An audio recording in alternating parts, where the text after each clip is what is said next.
Here we are back again for another episode of The Pit. Now today things look a little bit different as you're already seeing. I am by myself. Technical director Couch Regular Seanyy could not make it today for the breakdown episode. He had to DNF this one. As he did say back on episode 8, episode 10, he might have something special. He might not be here at all. He followed through with his promise. It was just the second one. So it's been an exciting week number 2. I'm unsure how we're already at this stage of the game. It seems to have flown by. Opening weekend, it's been enjoyable, it's been fun, but let's get down to some of the nitty gritty stuff. Segment 1, Rostermania silly season in November. What is going on? So, we saw Chunk during the week tweet out FA.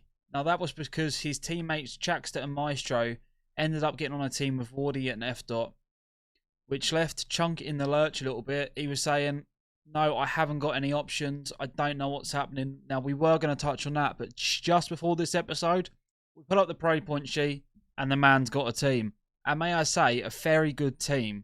Seed number 10, Sean Codd, Chunk, Aspect, and Niall.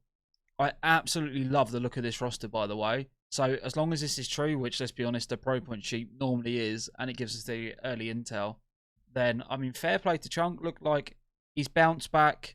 This is what I can only imagine is going to be a team looking to go to Boston. I'm unsure if they've got a team pass sorted, if they're looking to go, but I'm imagining they are. So a really exciting roster. And to be honest, I think the ceiling of that team is really high. And then let's go up to the top of the seedings. Seed number 2. The Vortex team looks a little bit different. Sorry, seed number 3. It looks a little bit different. So no Joey Gizmo.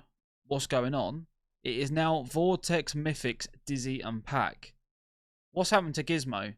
To my knowledge, he's not FA. Has he got picked up by a big team? Is he on a sub bench somewhere? Did they have a falling out? I don't know. So if someone does know, please let me know, because I haven't got any idea what's going on. But I've seen nothing on the timeline. So is it big things for that man to come? Who knows? We're going to have to wait and see, unfortunately. But getting into this a little bit more, other than that, the top 10 seeds, they haven't really changed too much. The Maple team's still the same. The Cobra team's still the same. Super, Hixie and the boys, they're still the same. You say we've got the new team Chaxter in at seed number 6. Noctum Esports seed 7. Kel's team seed 8. Falcon Esports at seed number 9. And then the Chunk team we just spoke about at seed number 10. So, then top 10 seeded teams, by the way. They look exceptional, as they should. So, we actually saw seed 10 versus seed 6, just seed 5 during the week. And it was a 30-point club. It was on Trey's stream. Falcons, bless them, got absolutely ruffle-stomped by Team Hixie. And let's be honest, right? I'm not saying this to slander it. I'm just saying it like Team Hixie, they're just absolutely annihilating everyone we see. How are these lads not in the league? What is going on? Like, unfortunately, compared to the rest of the competition, I don't know if there's anyone in Europe that can consistently beat this Team Hixie team. I don't think it's possible. Hopefully, I'm wrong, but who knows? But another new name on the pro point sheet. Let's get into it. Seed 19, JN Rico, Swaggy, Destroy. Very good team. So, sitting in at 15,000 pro points, I believe Jay and Rico tweeted out saying they got a team pass for Boston. So, that's exciting news. But other than that, there hasn't been too many changes. So, there's no back and forth. I know, it's just me. We're not gonna drag it out too long. But the main point of that was the Chunk and the Vortex teams. I honestly thought, like, 10 minutes before this episode, Chunk was FA. However, the pro point sheets told me otherwise. So, fair play. Again, Sean Codd, Chunk, Aspect, Niall. That's the big change this week, along with the Vortex team, which is Vortex, Mythics, Dizzy, and Pack. Absolutely crazy. Segment 2, competitive rotation. Now, we're going to be covering everything from the GA list all the way to the maps we've been given in these first 2 weeks. As we're starting to see now, things die down and the rules start to find themselves. So even in the last 24 hours, this has changed just a little bit. High grain is now allowed. It was previously GA'd in the EU. We are also seeing SAE. That has got a temporary point on that GA list. For what reason? I'm unsure. Someone let me know. And then we've got the mag holster. That has been allowed. That has just been added to the GA list. It was missed off. We have got no smokes in respawn modes. Only one smoke in S&D. Optics on the ARs, as usual, they're not there. So no real groundbreaking stuff there. But I believe that bullet damage muzzles are completely banned. Again, someone correct me if I'm wrong. The fire rate triggers, they're gone. We've got the conversion kits, obviously no akimbos. So, I mean, other than that, the only real other mixy one there is the knives. Obviously, the knives are both GA'd. They're too quick. They're too overpowered. Will we see them come off the GA list towards the end of the year? I don't know. Taking things off the GA list hasn't ever really been anyone's strong suit in and around the competitive scene. So, we're going to have to wait and see on that one. But, onto the maps. So, this week, we saw what maps they've given us for Hardpoint, S&D, and Control. It's all been confirmed. We already know, right? Hardpoint, we already know the maps. S&D, we already know the maps. However, Control. Invasion, we all knew that. Karachi, we were like, pros are testing it. Played it, yet seems pretty viable. The one that has come out of absolutely nowhere. High-rise Control. What is going on? I spawned into this map. I was like, let's just go quickly test the points out. Maybe there's something I'm missing. They're in the same points as the S&D bomb sites. What's going on? I can only imagine this is going to be very similar to Fortress and Hillmore Expo from Modern Warfare 2. I mean, we couldn't find the third map, so it feels like we've just sort of slung any map in there. Could we have potentially had two maps instead? Don't know if that works with how the veto system works. However, would it have been better than playing high-rise Control? We're just going to have to wait and find out. I mean, I'm just utterly confused, quite honestly, at how this has happened for now. A third year in a row. Vanguard, we had to throw Berlin in. Albeit, to be fair, right, that wasn't too bad at all. Last year, we had Fortress, again, which is laughable. And then, this year, well, sorry, we had Exile after that again, which was just questionable. And then, yeah, now this year we've got High Rise, so let's all just have a laugh at that. And then, obviously, the hardpoint maps we already know. Invasion, Karachi, Skid Row, Subbase and Terminal. Subbase and Terminal seem to be taking a lot of slander. You can see why, especially with Subbase Terminal, to be honest. I don't really see the whole issue with it. However, I'm from a viewer point of view, spectator point of view, not really grinding the game like these competitors are. So, let me know in the comments the main issue with Terminal. I mean, everyone's comments is these maps weren't built for Hardpoint. Yeah, fair enough. Do you know what? Modern Warfare 2, 2009, Hardpoint wasn't a thing. I get the point. It's valid. However, I really do feel like Hardpoint, it plays okay. I feel like Hardpoint's getting a bit slandered too much. Once spawns are improved, when the CDL mode comes into private games, I'm pretty valid that everything will be alright, to be honest. Yes, there will still be some issues. I'm not saying it's going to be perfect, but I think once the CDL mode is introduced, they said they're doing a patch on spawns. Everything's going to be fine. Hardpoint, to be honest, again, my main critique, spawns and then sub-base P2 to P3. Please, come on. Let's sort that out. I mean, that don't make sense, Chief. And then S&D, Invasion, High Rise again, Karachi, Terminal, and Skid Row. I mean, again, the big one, High Rise. No one's really enjoying that. Try attack on High Rise if you haven't. It's not ideal. But main issues, I mean, out of their maps, High Rise Control, I mean, what the friggity frick. High Rise S&D, questionable. Sub-base Hardpoint, as much as I love Sub-base, that needs looking at. And then Terminal Hardpoint as well. A lot of slander around it. So, hopefully, some of them issues can be fixed, and hopefully, that map 3 gets swapped out pretty soon. So, that is segment 2 complete. Segment 3, Boston further info. Now, this week, in the last couple of days, we have saw the team passes come on sale for $500, which included 5 general admission team passes to the Boston Stage 1 event in general. So, honestly, I saw some feedback of that's pretty expensive, with the general admission passes being $160 by themselves.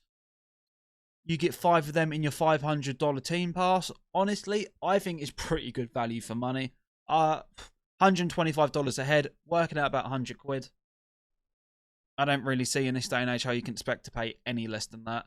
So, They sold out in under 30 minutes, by the way. 96 team passes went on sale. The rumour is that 24 were held behind for the top seeded teams. But they sold out in under 30 minutes. So Boston, by the way, should be absolutely lively, especially seeing as they exceeded that bracket from 64 up to 94, which typical to them because we know 64 team tournaments, they're not easy to run on LAN, and they've extended that back to 94. So that's fantastic.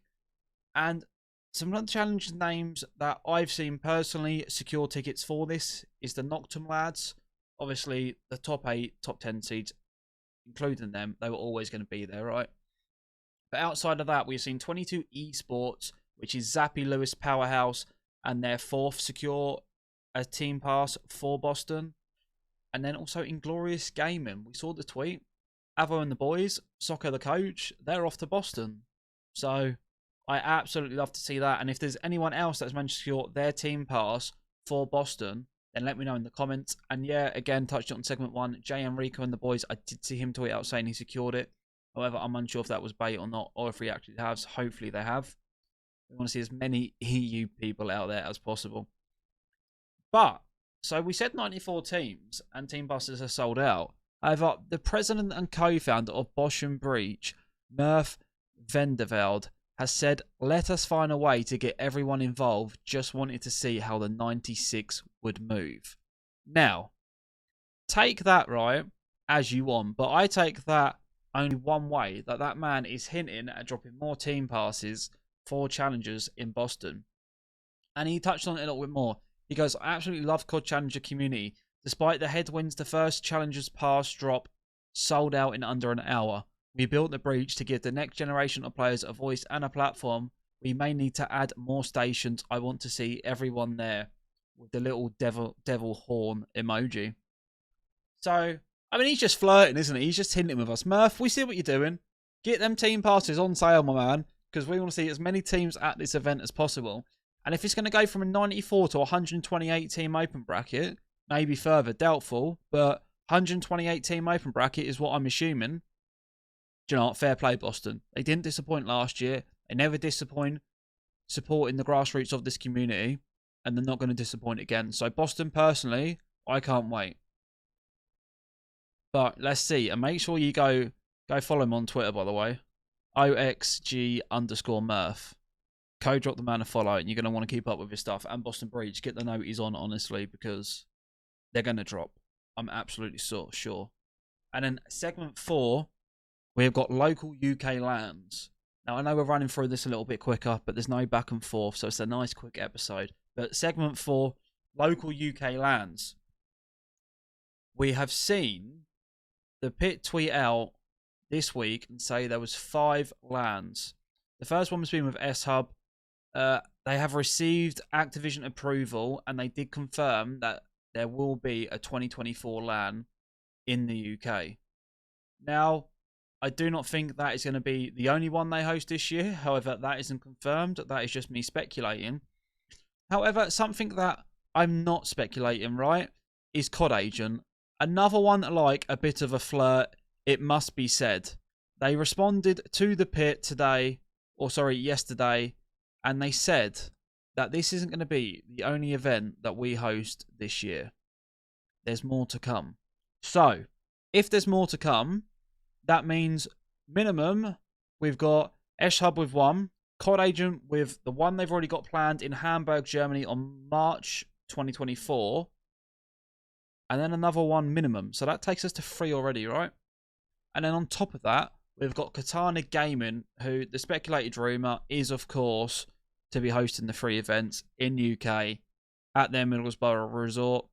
Or, to be fair, it has been touched on that is a franchise model, the wide lobby partnership. So it might not be Middlesbrough. The first one could be, and then after that we could go to a different venue. So, I mean, just exciting times, to be honest. A minimum of 6 EU local lands next year confirmed, with 4 of them definitely being in the UK, 1 in Hamburg, and a minimum of 1 teased by COD Agent. And that's without XP League potentially hosting the LAN. We saw Cole also respond to the pit and say, hey, what's stopping us from hosting the LAN? Absolutely nothing, Cole. And I tell you what, XP, get in amongst it and give us one as well, because the more lands, the better. That is what I say. However, I don't know the official runtime of this. I don't know what the vibe was of this. Let me know it in the comments, please, how we thought the solo podcast went. And next, we're back for episode 11. We've already got a special guest for this one. And I tell you what, he's a fan favourite, so you're going to want to tune in for this one. But please, if you're watching on YouTube, please hit that subscribe button. And if you listen on Spotify, then please leave a review. And other than that, let me know in the comments who you want to see on the pit next in some of our future episodes. Peace.